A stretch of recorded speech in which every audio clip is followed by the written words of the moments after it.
Friends, अभी तक हमने कार्डियक फेलियर की डेफिनेशन, उसके साइंस एंड सिम्टम्स, उसके इन्वेस्टिगेशंस क्या क्या करने हैं, उसका डिफरेंशियल डायग्नोसिस क्या क्या है, ये सब चीज़ें हमने अभी तक इस लेक्चर्स में देखे हैं फ्रेंड्स।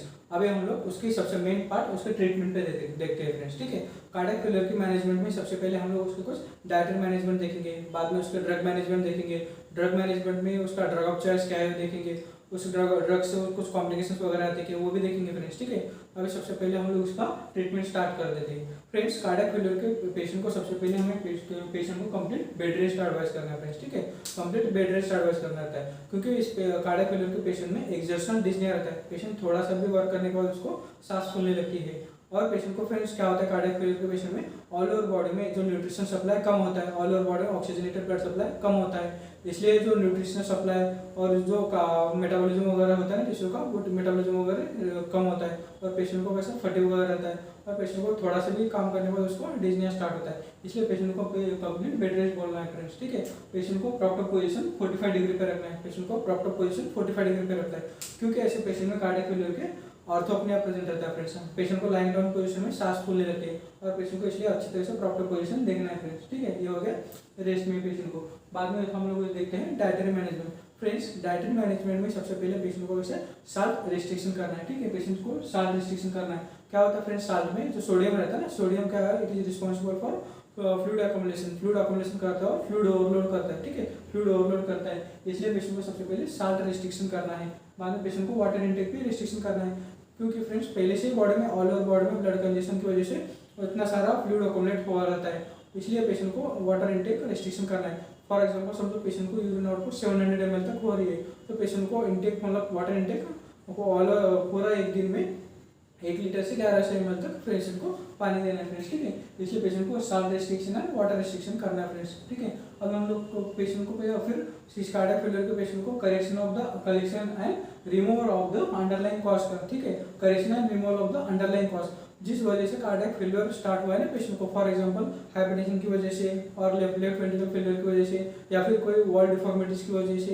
ये कार्डियक फेलियर समझो कार्डियक फेलियर हुआ है, तो पेशेंट को सबसे पहले वो कॉज रूल आउट करना है फ्रेंड्स। ठीक है, एलवीएफ है तो एलवीएफ को ट्रीट करना है, समझो वॉल डिफॉर्मिटीज है तो वॉल डिफॉर्मिटीज को ट्रीट करना है फ्रेंड्स। ठीक है, ये हो गया रेस्ट और पेशेंट का डायटरी मैनेजमेंट और रिमूवल ऑफ द कॉज। ठीक है, अब हम लोग एक्चुअल ट्रीटमेंट देखते हैं उसका ड्रग मैनेजमेंट। ठीक है फ्रेंड्स, ड्रग मैनेजमेंट में हमें कार्डियक फेलियर के एक हाथ से कार्डियक जो लोड बना है ना, कार्डियक लोड को भी कम करना है और पेशेंट का एक हाथ से कार्डियक पंपिंग कैपेसिटी भी बढ़ाना है फ्रेंड्स। ठीक है, फॉर एग्जांपल हम लोग जरा सा डायग्रामेटिक देख लेते हैं। समझो ये हार्ट है, ठीक है, ये हार्ट कैसे डायलेट हो गया फ्रेंड्स। ठीक है, हार्ट डायलेट हो गया और ये हार्ट में जो कंजेशन है, हार्ट में कंजेशन की वजह से हार्ट का लोड बढ़ गया है।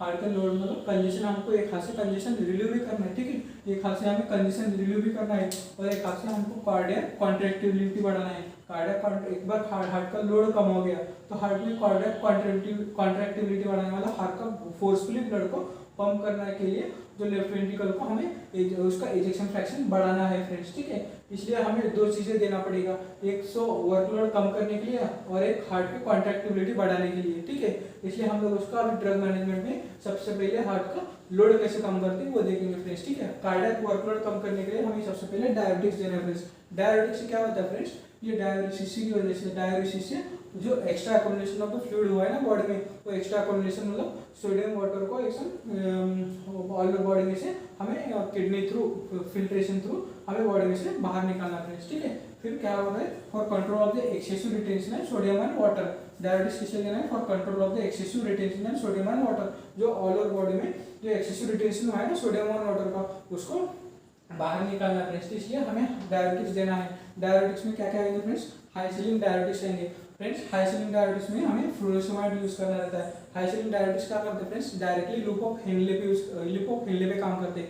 नेफ्रॉन के जो लूप ऑफ हेनले है ना, वहाँ पे वो वर्क करते हैं और वो extra concentration of sodium and water को वहाँ से फ्लश आउट कर देते हैं। ठीक है, इसलिए हमें फ्लोरोसेमाइड भी यूज करना है और इसका एनालॉग भी रहता है टोलोसेमाइड, ये भी यूज कर सकते हैं फ्रेंड्स। ठीक है, हाइसिलिन डायरेटिक्स में फ्लोरोसेमाइड यूज कर सकते हैं और पोटेशियम स्पेरिंग डायरेटिक्स भी यूज करते हैं स्पाइरोमेक्टिन। हाइसिलिक डायरेटिक्स से क्या होता है फ्रेंड्स, एक्स्ट्रा वो पोटेशियम को भी हमारे बॉडी से निकाल देता है, पोटेशियम लॉस भी हो जाता है। इसलिए पोटेशियम लॉस को हमें पोटेशियम को स्पेयर करने के लिए पोटेशियम स्पेरिंग डायरेटिक्स भी यूज कर सकते हैं। पोटेशियम स्पेरिंग डायरेटिक्स में ये डायलिसिस तो करता है लेकिन पोटेशियम को हमारे बॉडी में फिर से रिस्टोर करता है फ्रेंड्स, ठीक है। इसी स्पायरोलेक्टिन भी यूज कर सकते हैं और दोनों को कॉम्बिनेशन थेरेपी भी अवेलेबल रहता है फ्रेंड्स। कॉम्बिनेशन का हाइसिन diuretics plus potassium sparing diuretics, उसका कॉम्बिनेशन ड्रग आता है टैबलेट लैसिलेक्टोन नाम से। कौन से? लैसिलेक्टोन नाम से 20-50 25-50, इसमें फ्यूरसमेट 20 mg रहता है और स्पायरोलेक्टोन 50 mg रहता है। ये हाइसिन डायबिटिक्स भी हो गया और ये पोटेशियम स्पेरिंग डायबिटिक्स भी हो गया, इसलिए हम लोग कई बार पेशेंट को लैसिलेक्टोन भी यूज कर सकते हैं फ्रेंड्स, ठीक है। सबसे पहले फिर भी ट्रीटमेंट स्टार्ट करते वक्त सीसीएफ के पेशेंट में सबसे पहले हम लोग फ्यूरेसेमाइड का यूज़ करते हैं और जैसे ही पोटेशियम वगैरह हमें उस पर देखने पड़ते हैं, उनका पोटेशियम वगैरह कम होता है तो उसमें धीरे धीरे हमें पोटेशियम स्पेरिंग डायबिटिक्स यूज़ करने होते हैं फ्रेंड्स, ठीक है। ये हो गया डायबिटिक्स का रोल। डायबिटिक्स का रोल समझ लेना फ्रेंड्स। डायबिटिक्स में क्या होता है फ्रेंड्स, कार्डियक जो लोड है ना, कार्डियक लोड कम होता है। ऑल ओवर बॉडी में जो एक्स्ट्रा फ्लूइड रिकमेंडेशन होता है ना, एक्स्ट्रा फ्लूइड रिटेंशन को धीरे धीरे हम लोग डायबिटिस से कम करते हैं फ्रेंड्स, ठीक है। एक हो गया। अब हम लोग कार्डियक जो कॉन्ट्रैक्टिबिलिटी बढ़ाने वाले हैं वो ड्रग देखेंगे फ्रेंड्स, ठीक है। कार्डियक कॉन्ट्रैक्टिबिलिटी बढ़ाने वाले ड्रग्स कौन से फिर हम लोग देखते हैं। For enhancement of myocardial contractibility, मतलब मायोकार्डियल कॉन्ट्रैक्टिबिलिटी को बढ़ाने के लिए जो ड्रग है वो देखेंगे फ्रेंड्स। कार्डियक फेलियर में जो ड्रग ऑफ चॉइस रहता है ना, कार्डियक फेलियर में ड्रग ऑफ चॉइस डिगॉक्सिन रहता है फ्रेंड्स, ठीक है। कार्डियक फेलियर में ड्रग ऑफ चॉइस कौन सा रहता है, डिगॉक्सिन फ्रेंड्स कौन से ग्रुप में आता है, डिगॉक्सिन कार्डियक ग्लाइकोसाइड ग्रुप में आता है, ठीक है। कार्डियक ग्लाइकोसाइड ये क्या करते हैं फ्रेंड्स, हार्ट को फोर्सफुली ब्लड को पंप, हार्ट को कॉन्ट्रैक्टिबिलिटी बढ़ाते हैं, मतलब हार्ट को फोर्सफुली कॉन्ट्रैक्ट करने के लिए मजबूर कर देते हैं, ठीक है। हार्ट को क्या करता है, फोर्सफुली कॉन्ट्रैक्शन के लिए कॉन्ट्रैक्शन होता है और जो कंजेशन होता है ना, वो कंजेशन रिलीव हो जाता है, फिर ऑल ओवर बॉडी में फिर सर्कुलेशन फिर से होता है फ्रेंड्स, ठीक है। ये किस टाइप में वर्क करते हैं फ्रेंड्स, डिगॉक्सिन ये भी एट्रियोवेंट्रिकुलर नोड जो है ना उसमें कंडक्शन डिले करता है। कंडक्शन डिले होते वेंट्रिकुलर रेट भी कम कर देता है, ठीक है। वेंट्रिकुलर रेट कम कर देता है और जो टाइम पीरियड रहता है ना वेंट्रिकुलर कॉन्ट्रैक्शन के लिए टाइम पीरियड बढ़ जाता है और वेंट्रिकुलर अच्छी तरह से फोर्सफुली कॉन्ट्रैक्शन होता है। इसलिए कई बार क्या होता है फ्रेंड्स, डिगॉक्सिन से हार्ट रेट कम होते हैं फ्रेंड्स, ठीक है। क्या करता है फिर ये एट्रियोवेंट्रिकुलर नोड का कंडक्शन डिले करता है और वेंट्रिकुलर रेट को भी डिक्रीज कर देता है, इसलिए वेंट्रिकुलर अच्छी तरह से टाइम मिलता है और वेंट्रिकुलर अच्छी तरह से फोर्सफुली कॉन्ट्रैक्शन होता है, ठीक है। इस तरह से ये डिगॉक्सिन वर्क करता है। थोड़ा अभी हम लोग देखते हैं डिगॉक्सिन, ठीक है। डिगॉक्सिन इज कार्डियक ग्लाइकोसाइड, जैसे हमने बोला कि कौन से ग्रुप में आते हैं, कार्डियक ग्लाइकोसाइड ग्रुप में आता है। Have direct cardiotonic activity, cardiotonic मतलब हार्ट का जो टोन बढ़ा देता है, कॉन्ट्रैक्टिबिलिटी का टोन बढ़ा देता है, हार्ट को फोर्सफुली कॉन्ट्रैक्ट करता है, ठीक है। It is a cardiac glycoside direct action on cardiotonic activities है, एक्टिविटी कार्डियोटोनिक एक्टिविटी है, ठीक है। They increases the force of myocardial contraction, they increases force of myocardial contraction and decreases the work of the heart. जो heart का work है, जो demand है ना, डिमांड भी कम कर देता है और जो हार्ट को फोर्सफुली मायोकार्डियल को कॉन्ट्रैक्शन करता है and decreases the work of the heart, ठीक है। वर्कलोड कम कर देता है उससे। तो ये डिगॉक्सिन 0.25 mg का टैबलेट रहता है, ठीक है। टैबलेट डिगॉक्सिन लाइनोक्सिन नाम से फेमस ब्रांड नेम है उसका, ठीक है।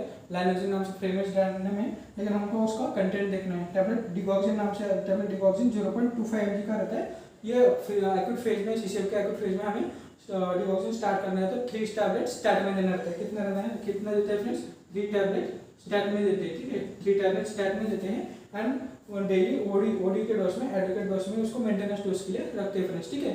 3 टैबलेट स्टार्ट में देते हैं एंड वंस अ डे बाद में मेंटेनेंस डोज के लिए रखते थे फ्रेंड्स, ठीक है। Tablet digoxin 0.25 mg daily advocate for maintenance dose, ठीक है।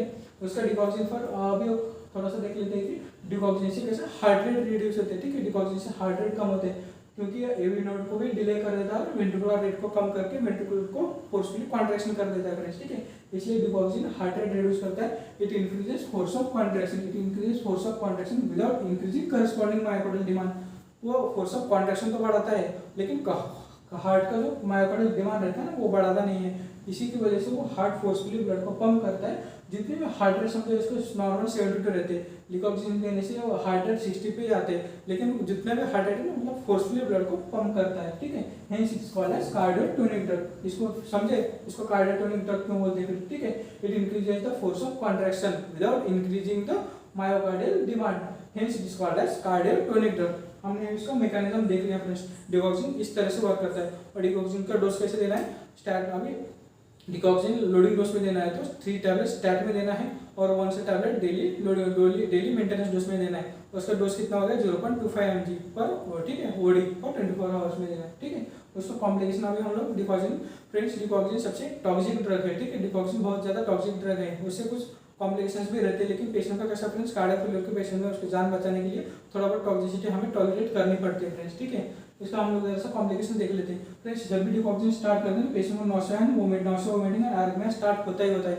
जब भी डिकॉक्सिन का पहला डोज देते हैं ना, पेशेंट को पहले डोज में ही नॉसिया वोमिटिंग स्टार्ट होता है और पेशेंट को पहले डोज में आर्गमिया दिखता ही दिखता है फ्रेंड्स, 100% ये नोटेड होता है, क्योंकि प्रैक्टिकल पॉइंट ऑफ व्यू से है। हमने कई बार ऐसे पेशेंट में डिकॉक्सिन, मतलब मैक्सिमम पेशेंट में ऐसे देखा है कि डिकॉक्सिन स्टार्ट करने के बाद पेशेंट को नॉसिया वोमिटिंग में होता है और पेशेंट को आर्गमिया में डेवलप होता है, क्योंकि जो हमने जरा से उसको मैकेनिज्म ऑफ एक्शन देखा, एवी न्यूरॉन का कंडक्शन वगैरह डिले करता है, ये सब चीज़ें होता है फ्रेंड्स इसमें, ठीक है। इसी वजह से वो आर्गमिया में डेवलप होता है और नॉसिया वोमिटिंग क्रिएट करता है इस पेशेंट में। इसलिए पेशेंट में फ्रेंड्स क्या होता है फ्रेंड्स, इसका डोज दे, मतलब हम लोग प्रैक्टिकल पॉइंट ऑफ व्यू से बोल रहा हूँ मैं कि ये डायरेक्ट हमें बुक में ऐसा मिलता है कि 1 डे मेंटेनेंस डोज के लिए रखते हैं, लेकिन हम लोग friends practical point of view से मतलब हम लोग डेली रूटीन में क्या करते हैं फ्रेंड्स, डिकॉक्सिन का 3 टैबलेट स्टार्ट देने के बाद, लोडिंग डोज देने के बाद पेशेंट को 1 डे 0.25 mg 1 डे देते हैं। लेकिन क्या होता है फ्रेंड्स, हफ्ते में एक डे पेशेंट को डिकॉक्सिन बंद करते हैं, ठीक है। इसमें ड्रॉप आउट डे बोलते हैं, ठीक है, इसको ड्रॉप आउट डे बोलते हैं। हेंस एट एवरी संडे, मतलब मैंने फॉर एग्जांपल बोला है कि एवरी संडे क्यों बोला है मैं फ्रेंड्स, क्योंकि पेशेंट को संडे हम लोगों को पूरा वीक में हम लोग मजेदार चीज़ देखो कि हमें वीक में पूरा सबसे मजेदार कौन सा संडे ध्यान में रहता है, बाकी डेज हमें ध्यान में नहीं रहते। फॉर एग्जांपल मैंने बता दिया कि एवरी संडे मतलब one Sunday in a week digoxin should be dropped, क्योंकि उसका फ्रेंड्स टॉक्सिसिटी बहुत ज़्यादा रहता है और हमें रिनल फंक्शन देख के डिकॉक्सिन दे रहे तो हमको रिनल फंक्शन भी देखना पड़ता है फ्रेंड्स, ठीक है, क्योंकि रिनल फंक्शन भी डिकॉक्सिन से कई बार हैम्पर हुआ होता है। इसलिए हमें एट एवरी संडे मतलब 1 डे डिकॉक्सिन विल बी ड्रॉप्ड, डिकॉक्सिन एक हफ्ते में एक बार देना नहीं होता है फ्रेंड्स, ठीक है, समझे। इसको कॉम्प्लिकेशंस क्या क्या होगी, फिर नॉसिया वोमिटिंग है, आर्गमिया वगैरह आते हैं, कई बार पेशेंट को कैसे कंडक्शन ब्लॉक भी हो सकते हैं फ्रेंड्स, ठीक है। ऐसे पेशेंट में फ्रेंड्स हमें अच्छी तरह से उसका सब चीज़ें देख के हमें डिकॉक्सिन देना रहता है फ्रेंड्स, कंटिन्यूएशन करना रहता है। इसलिए हमें डिकॉक्सिन का टॉक्सिसिटी की वजह से हमें 1 डे मतलब हफ्ते में एक बार डिकॉक्सिन को ड्रॉप आउट करना, मतलब उस दिन देना नहीं रहता फ्रेंड्स, ठीक है। बाद में हम लोग कहीं हो गया डिकॉक्सिन, 3 चीज़ें देख लिया हमें फ्रेंड्स, ये पहले डाइट मैनेजमेंट, डायबिटीज देखे, बाद में कार्डियक कॉन्ट्रैक्टिलिटी बढ़ाने के लिए डिकॉक्सिन देखा, बाद में हम लोग एसी इनहिबिटर्स देखे फ्रेंड्स। सीसीएफ के पेशेंट में एसी इनहिबिटर का रोल कैसा होता है देखते हैं। It restores the elastic properties of the heart, क्या करता है ये, restore elastic property of the heart restore करता है। कई बार फ्रेंड्स हमने कि जनरल्स में देखे कि बहुत सारे पेशेंट में ये अभी हम लोग फ्रेंड्स एसी इनहिबिटर्स देखते हैं। एसी इनहिबिटर्स क्या करते हैं फ्रेंड्स, एसी इनहिबिटर्स क्या करते हैं, it restores the elastic properties of the heart, क्या करते हैं, it restores the elastic properties of the heart, ठीक है, मायोकार्डियम में। इसलिए हम लोग टैबलेट ट्राइमेट्रिल भी स्टार्ट करते हैं पेशेंट में 2.5 mg ओडी में, ठीक है, टैबलेट ट्राइमेट्रिल 2.5 mg ओडी में देते हैं फ्रेंड्स, क्योंकि ये क्या करता है, elastic properties of the heart को मायोकार्डियम को रिस्टोर करता है। ये फ्रेंड्स कई पेशेंट में मतलब अमेरिकन हार्ट इंस्टीट्यूट है ना, अमेरिकन हार्ट इंस्टीट्यूट ने कई मतलब एक पेशेंट का ग्रुप ऑफ पेशेंट को लिए सीसीएफ के पेशेंट को, और वहाँ पे उन्होंने रैमिट्रिल वगैरह देखे, एसी इनहिबिटर्स देखे। वहाँ पे क्या होता है फ्रेंड्स, वो कई बार वो पेशेंट में मैक्सिमम पेशेंट में दिखा दिया कि ये AC inhibitors restores the elastic properties of the heart. इसलिए फ्रेंड्स सीसीएफ के पेशेंट में एसी इनहिबिटर्स भी कई बार यूज करते हैं फ्रेंड्स, ठीक है। हमें क्या देना है फिर उसमें, डिकॉक्सिन देना है, डायबिटीज देना है और एसी इनहिबिटर्स देना है। ये 3 चीज़ें हमें कार्डियक फेलियर के पेशेंट में ट्रीटमेंट में यूज करना है फ्रेंड्स, ठीक है।